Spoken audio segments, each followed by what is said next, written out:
سب سے پہلی چیز کہ علم کو حاصل کریں باوضو، اس لیے کہ باوضو علم کو حاصل کرنے والا وہ مسلح ہے، شیطان کے وساوس اور اس کے حملوں سے بڑی حد تک محفوظ ہے، کیونکہ باوضو علم حاصل کرنے والا مسلح ہے، ہتھیار باندھے ہوئے ہے، دیوا ہتھیار ہوتا ہے، اس سے لوگ ڈرتے ہیں، دور رہتے ہیں۔ شیطان کے وساوس سے حفاظت کے لیے علم کے حاصل کرنے میں اگر وضو کا اہتمام کیا جائے تو یہ پہلی چیز ہے، کیونکہ علم کا حاصل کرنا عبادت ہے اور عبادت کے لیے ہے۔ دوسری بات یہ ہے ضروری کہ علم کے حاصل کرنے کا مجاہدہ کامل ہو۔ ہم اگر غور کریں قرآن میں تو ہمیں یہ ملے گا کہ اپنی جان اور اپنا مال، بِأَمْوَالِكُمْ وَأَنفُسِكُمْ بِأَمْوَالِكُمْ وَأَنفُسِكُمْ بِأَمْوَالِكُمْ وَأَنفُسِكُمْ بِأَمْوَالِكُمْ وَأَنفُسِكُمْ، مال کو جان کے ساتھ اتنا لازم کیا گیا ہے کہ مال کو مقدم کیا گیا ہے جان پر، کہ آدمی علم تو حاصل کر لے گا، ظاہر بات ہے کہ علم کا حاصل کرنے کے لیے جان لگانی پڑے گی، لیکن اگر یہ مزاج بن گیا کہ مال دوسرے کا ہو جان میری ہو تو یہ مجاہدہ ناقص ہو جائے گا۔ علم کا حاصل کرنے میں اپنے مجاہدے کو کامل کرو کہ مال کو مقدم کیا ہے جان پر، کہ اپنا مال خرچ کرو علم کا حاصل کرنے میں، اس لیے کہ مال دوسرے کا ہو جان میری ہو تو مجاہدہ ناقص ہے۔ میں عرض یہ کرنا چاہتا تھا کہ ایک ذہن یہ بنا ہوا ہے کہ کوئی مگر مال خرچ کر دے تو میں علم حاصل کر دوں،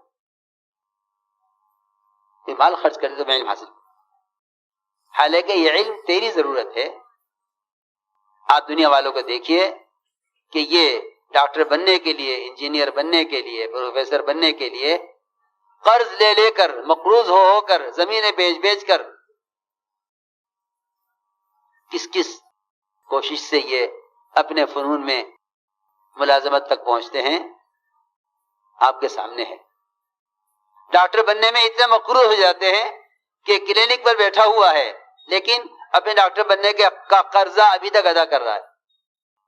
بڑے بڑے ڈاکٹر اپنے ڈاکٹر بننے کا قرضہ ادا کرتے ہیں۔ یہ چاہتا ہے کہ علم مجھے مفت میں مل جائے،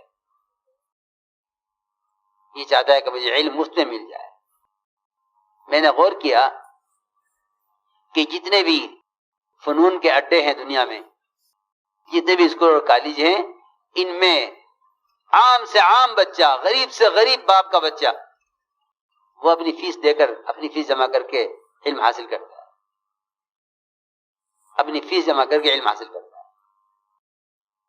لیکن بے شمار ایسے لوگ ہیں، کہ جو خود نصاب کے مالک ہیں، خود صاحب نصاب ہیں، لیکن اتنا بھی معمول نہیں ہے کہ جتنا میں نے مدرسے سے اپنی ذات پر خرچ کیا ہے، میں کم سے کم اس کا بدل دے تاکہ میں علم تک اپنے مجاہدے سے پہنچوں۔ اس لیے کہ یہ تو یقینی بات ہے کہ مجاہدہ کا کامل ہونا مکاشفے کے لیے شرط ہے۔ ہمارا ایک ساتھی تھا، بہت مالدار، اللہ نے اس کے باپ کو خوب نوازا، مدرسے میں پڑھتا تھا، 2 سال پڑھا، 2 سال کے بعد کہنے لگا کہ مجھے پڑھنا نہیں۔ کیوں؟ کہ کچھ سمجھ نہیں آتا، کیا پڑھوں، سمجھ کچھ نہیں آتا۔ کیا بات ہے کہ عبارت دیکھتا ہوں کیا مطلب ہے، کیا غرض ہے، کچھ سمجھ میں نہیں آتا۔ تو میں نے پوچھا اس سے میں نے کہا مجھے سچی بتلا، تو نے کتابیں کہاں سے لی؟ کہ میں نے کتابیں مدرسے سے لی۔ کمرہ کہاں ہے؟ کہ مدرسے میں۔ کھانا کہاں سے کھاتے ہو؟ کہ مدرسے سے کھاتے ہیں۔ لائٹ کہاں کی استعمال کرتے ہو مطالعے کے لیے؟ کہ مدرسے سے استعمال کرتے ہیں۔ لیکن جس کام کے کرنے میں تیرے مال کا بذات خود خرچ کرنا نہیں ہے، تو اس کام کی حقیقت تک کیسے پہنچے گا؟ کیونکہ میرا ذاتی تعلق تھا اس سے۔ ہم نے اس سے کہا کتابیں خرید لو، مدرسے کی واپس کر دو، یا کمرہ لے لو، یا اگر مدرسے کا قانون مدرسے میں رہنے کا ہے تو کمرے کا کرایہ زائد دے دو۔ اس لیے کہ واقعی معلم اور متعلم ایسے ہوا کرتے تھے کہ اگر مدرسے کی گھاس بکری نے کھا لی تو آج گھر میں کہلا دیا جاتا تھا کہ دودھ مدرسے میں دے دیا جائے، کیونکہ آج بکری نے مدرسے کی گھاس کھائی ہے۔ یہ معلمین کا معیار تھا۔ آج کا دودھ مدرسے میں دے دیا جائے، گھر میں استعمال نہ کیا جائے، سختی سے کہلوا دیا جاتا تھا۔ کیوں؟ ہمارا تو اسی میں گزارا ہے کہ نہیں، آج دیکھا گیا ہے کہ ہماری بکری وہ مدرسے کے احاطے میں داخل ہوئی، اس نے مدرسے کا گھاس کھایا ہے، آج کا دودھ گھر میں استعمال نہیں ہوگا، مدرسے میں دے دو۔ یہ معلمین کا اخلاص تھا کہ وہ اتنا بچتے تھے اس سے، کیونکہ ایک امانت ہے ان کے پاس علم کی جو طالبین علم تک پہنچانی ہے۔ میں نے اس سے کہا، میں نے کہا کھانا مدرسے کا تو خود صاحب نصاب ہے، کتابیں مدرسے کی تو خود صاحب نصاب ہے، قیام مدرسے میں تو خود صاحب نصاب ہے، لیکن تو نے اس علم کو حاصل کرنے میں کیا خرچ کیا؟ میں نے کیونکہ بے تکلفی اس سے تھی تو میں نے بے تکلف ہو کے بات کی۔ میں نے کہا تو پہلا آدمی ہے جو علم الہی کے حاصل کرنے کے ساتھ میرے پاس آ کر یہ کہہ رہا ہے کہ میں چھوڑنا چاہتا ہوں، میرا دل نہیں لگ رہا۔ میں نے کہا خدا کی قسم آج تک میرے پاس کسی کالج کا طالب فن یا کسی اسکول کا بچہ آج تک نہیں آیا کہ دعا کر دو میرا پڑھائی میں دل نہیں لگ رہا ہے اور میرے کچھ سمجھ میں نہیں آ رہا ہے، اور آج تک کسی نے آ کر یہ نہیں کہا کہ دعا کر دو میں فارغ ہو گیا ہوں، میرے کو سمجھ میں آ رہا ہے میں کیا کام کروں۔ ان کے کام ان کی فراغت سے پہلے طے ہو جاتے ہیں۔ ہمارے اللہ مجھے معاف فرمائے، آپ بھی معاف کریں کہ ہمارے کام فراغت کے بعد بھی طے نہیں ہوتے کہ مجھے کیا کرنا ہے۔ وہ دنیا کے فنون حاصل کر کے، عجیب بات ہے، وہ دنیا کا فنون حاصل کر کے مطمئن ہے کہ بعض تو ایسے ہوتے ہیں پڑھنے والے کہ ان کی پڑھائی چلتی رہتی ہے، ان کی ملازمتیں طے ہو جاتی ہیں۔ بہت ملیں گے آپ کو ایسے جو صبح جاب کرتے ہیں، شام کو پڑھتے ہیں، صبح پڑھتے ہیں، شام کو جاب کرتے ہیں۔ ہاں، بہت ملیں گے۔ کیوں؟ اپنے مقاصد میں اگر فنون میں بھی اپنی ذات سے قربانی دے رہا ہے تو وہ مطمئن ہے، اور اگر علوم میں اپنی ذات سے قربانی دے رہا ہے تو یہ پریشان رہے گا میں کیا کروں۔ بہت آتے ہیں، فارغ ہو گئے، تجارت میں لگ گئے، فارغ۔ میں کہتا ہوں اگر جتنے عالم ہیں، اگر یہ 100% معلم بن جاویں تو امت میں سے 100% جہل ختم ہو سکتا ہے۔ اتنا عملہ تیار ہو رہا ہے کہ اگر یہ 100% معلم بن جاویں جتنا عالم ہیں تو امت سے جہل ختم ہو سکتا ہے۔ حضرت فرماتے تھے اگر 100% مالدار صحیح طریقے سے زکوٰۃ دے تو امت سے فقر ختم ہو سکتا ہے۔ یہ مثال دے کے فرماتے تھے کہ اگر ہر غنی زکوٰۃ دے تو فقر ختم ہو سکتا ہے، اور اگر ہر عالم معلم بن جائے تو جہل ختم ہو سکتا ہے۔ چنانچہ میں نے اس سے کہا کہ تم اپنی کتابیں لے لو، اپنے کھانے کا انتظام کر لو، اپنے قیام کا انتظام کر لو، اور اگر مدرسے سے باہر رہنا مدرسے کا قانون نہیں ہے تو پھر جتنی جگہ تم کمرہ استعمال کرتے ہو اتنا کرایہ کی قیمت معلوم کر کے مدرسے کو دے دو۔ مجھے یاد ہے کہ 3 مہینے نہیں گزرے تھے، 3 مہینے مجھ سے آ کر کہنے لگا کہ میرا دل یہ چاہتا ہے کہ جو کچھ میں نے پڑھا ہے گزر گیا ہے، میں اس کو دوبارہ پڑھوں۔ پھر ایسی استعداد اللہ نے دی اور اللہ نے ایسا کام لیا کہ اب خود ایک مدرسے کے خود مفتی ہے، خود محتمم ہے، ایک مدرسہ خود چلاتے ہیں. اللہ نے مال بھی دیا، اللہ نے علم بھی دیا. یہ ایک بنیادی چیز ہے کہ حصول علم کے لیے ہم اپنے مجاہدے کو کامل کریں، اپنے مجاہدے کو کامل کریں. کہ مجاہدے کا کمال یہ ہے کہ اپنی ذات سے علم پر خرچ کریں. علم کمانے کا راستہ نہیں ہے، علم خرچ کرنے کا راستہ ہے. لیکن ایک علم پر خرچ کرنا ہے، ایک علم پر خرچ کرنا ہے، ایک علم حاصل کرنے والوں پر خرچ کرنا ہے. اس زمانے میں علم سیکھنے والوں پر خرچ کرنے کا مزاج ہے. اس لیے آپ دیکھیں گے بہت سے مالدار علم سے جاہل ہیں مگر وہ مال خرچ کر دیتے ہیں، مال خرچ کرتے ہیں، وہ علم حاصل کرنے والوں پر خرچ کرتے ہیں. ہم کہہ رہے ہیں علم پر خرچ کرو، اپنی ذات سے علم پر خرچ کرنا. ایک ہے علم حاصل کرنے والوں پر خرچ کرنا. مال خرچ کرنے سے علم حاصل نہیں ہوتا، بلکہ علم خود سیکھنے سے آتا ہے. فرمایا کہ کوئی بھی اپنی ماں کے پیٹ سے عالم پیدا نہیں ہوتا، بلکہ علم سیکھنے سے آتا ہے. یہ علم سیکھنے سے آتا ہے.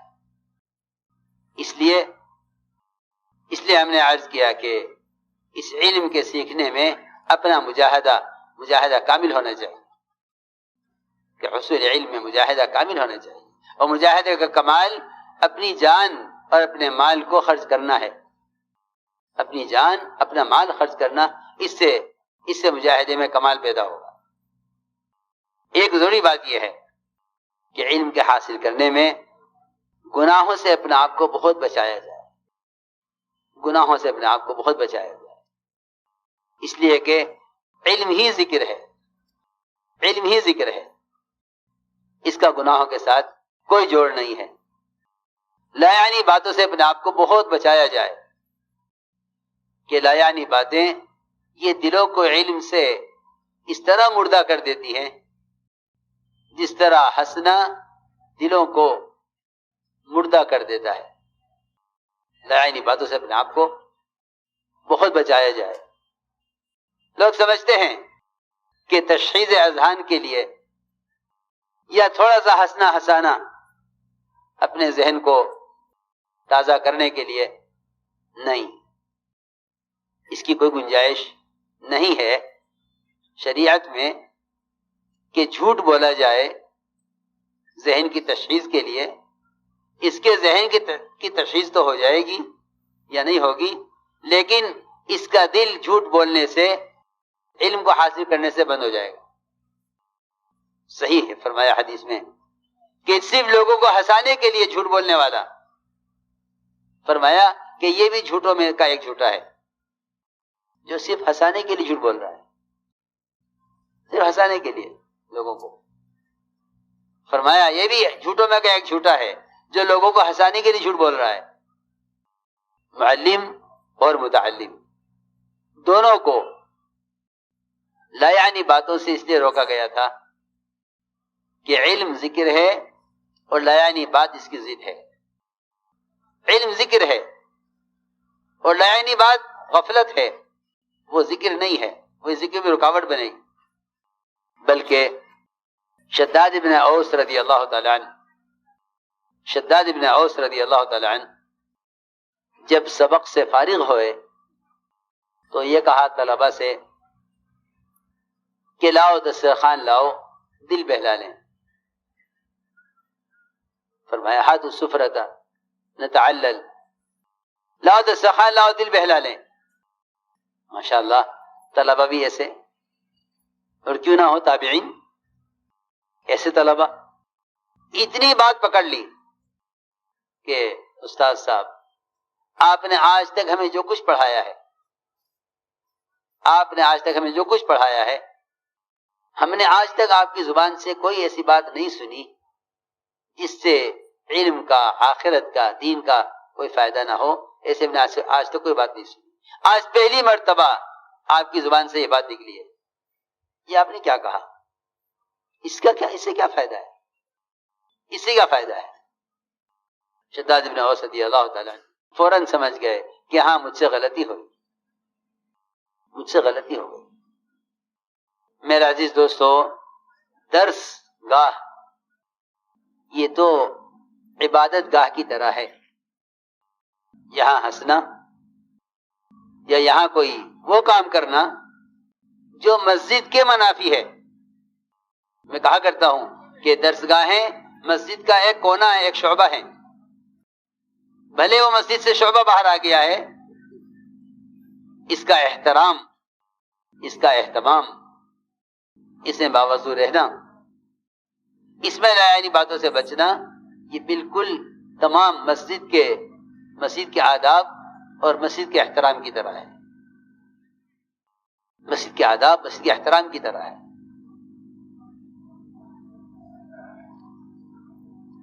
ایسے طلبہ تھے کہ طلبہ نے بات پکڑ لی، کہا کہ آپ نے ایسی بات کہی ہے جو ہم نے آپ سے کبھی نہیں سنی. فرمایا کہ اس بات کو چھوڑ دو، اس بات کو بھلا دو، اس بات کو چھوڑ دو، اور جو میں کہہ رہا ہوں اس کو یاد کر لو. فرمایا دعوا ھذا وخذوا ھذا. پھر شداد بن اوس رضی اللہ تعالیٰ عنہ نے لا یعنی باتوں سے بچنے کے اور علم کے حاصل کرنے میں اللہ کی مدد کے لینے کے لیے دعا سکھلائی.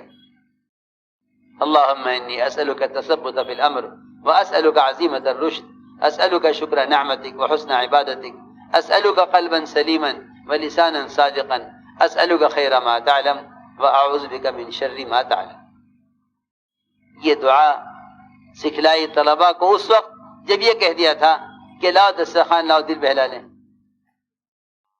علم کے آداب، علم کا حاصل کرنے کے زمانے میں اذکار اور تسبیحات کا اہتمام، کیونکہ علم میں کمال ذہانت سے نہیں ہوتا بلکہ تقوی سے ہوتا ہے. علم میں کمال تقوی سے ہے. صحابی نے سوال کیا کہ میں سب سے بڑا عالم بننا چاہتا ہوں، کیا کروں؟ فرمایا اتق اللہ تکن اعلم الناس، کہ تقوی اختیار کرو تم سب سے بڑے عالم ہو جاؤ گے. فرمایا اتق اللہ تکن اعلم الناس، کہ تقوی اختیار کر لو سب سے بڑے عالم ہو جاؤ گے. میں اپنے ہاں طلبہ کو رات کے قیام کی تاکید کرتا ہوں، اور کبھی یہ خیال نہ کیا جائے کہ یہ نوافل، رات کا قیام اور تہجد یہ نیند کی کمی کی وجہ سے علم میں حارج ہوگا، بلکہ رات کا قیام نفس کو ان تمام غلط حرکتوں سے کچل دے گا جو حصول علم میں رکاوٹ بننے والی. نوافل وہ علم کے حاصل کرنے میں معاون ہیں. لوگ انہیں حارج سمجھتے ہیں، حارج نہیں ہے بلکہ معاون ہیں. نوافل وہ علم کے حاصل کرنے میں معاون ہیں. لوگ انہیں حارج سمجھتے ہیں، حارج نہیں ہے بلکہ معاون ہیں. نوافل کی کثرت اللہ کے قرب کا ذریعہ ہے. نوافل کی کثرت اللہ کے قرب کا ذریعہ ہے.